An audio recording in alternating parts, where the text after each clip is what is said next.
Welcome back to Science Made Simple. I'm Dr. Boyd the Chemist, and today I'm going to show you how to make a paper airplane like this. All you'll need is a piece of paper.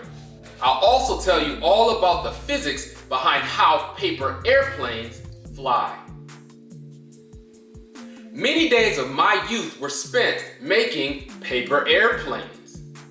But how is it that paper airplanes are able to fly?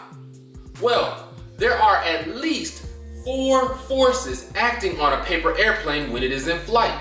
They are thrust, lift, drag, and weight. This drawing is what we call a free body diagram, indicating the major forces acting on the airplane. Thrust is the forward force given to the plane when you throw it. Drag is the force that opposes thrust, and it slows down the forward momentum of the plane. Lift is the upward force acting on the airplane, helping it to fly. The weight is the downward force acting on the plane. That weight is the mass of the airplane times its acceleration toward the ground, also known as gravity. Now, notice this red dot here? It represents the center of gravity of the plane. If you want your plane to travel farther forward, you want the center of gravity to be closer to the front than it is to the back. Lastly, planes have 3 major modes of motion. They are pitch, that's this upward or downward motion. Roll, that's like this. And yaw, that's this lateral sideward looking motion. Now most of the time, you don't want your plane to pitch too much upward or downward, and you almost never want a plane to roll or yaw. But I did intentionally used to make paper airplanes such that they pitched a lot, or that they rolled and rolled very fast. Those were really fun. Now, if you want to learn more about how to take advantage of these modes of motion, look up John Collins, the Paper Airplane Guide. He spent years mastering the art of making paper airplanes, and he can explain to you terms like dihedral angles and the up elevator. Definitely check him out if you want to take your paper airplanes to the next level. All right, let's get started making our plane for today. As far as safety is concerned, we're just using paper.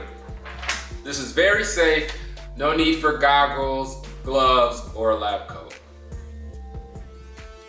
With the short edge of the paper at the top and bottom, fold the paper in half by bringing one long side edge of the paper even to the other long side edge. Crease the fold such that the paper is as flat as possible and the edges are as even with one another as possible. Unfold the paper such that the inside of the fold faces you. Now, fold the top right corner toward the center fold, making sure to align what used to be the top right edge of the paper with the center fold. Crease this now diagonal fold. Repeat this action using the top left corner and edge.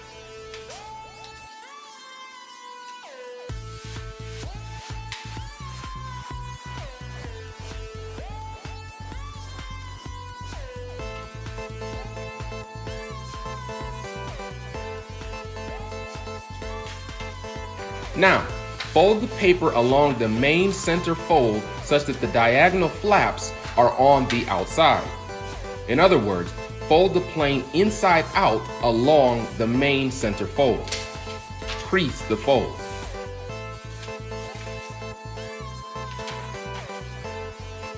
Take the edge of the right diagonal fold and align it with the main center fold to create a new right diagonal fold. Crease this new right diagonal fold.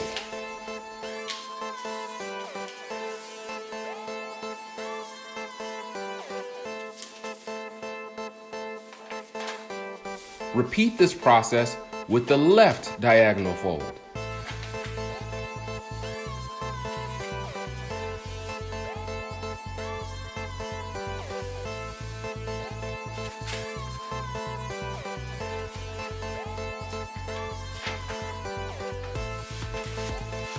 Now, take the new left diagonal fold and fold it to align with the main center fold.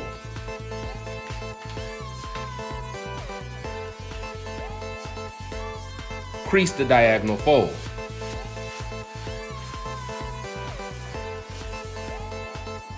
Flip the paper over and repeat this process with the new right diagonal fold.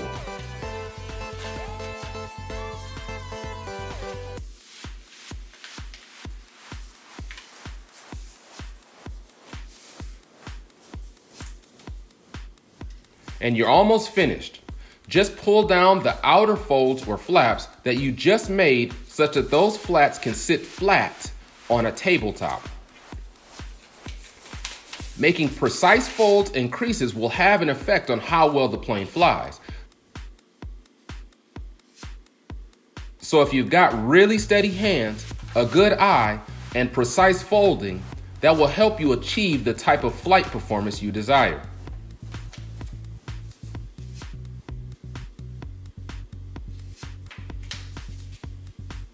And there you have it, a paper airplane that should be flight worthy.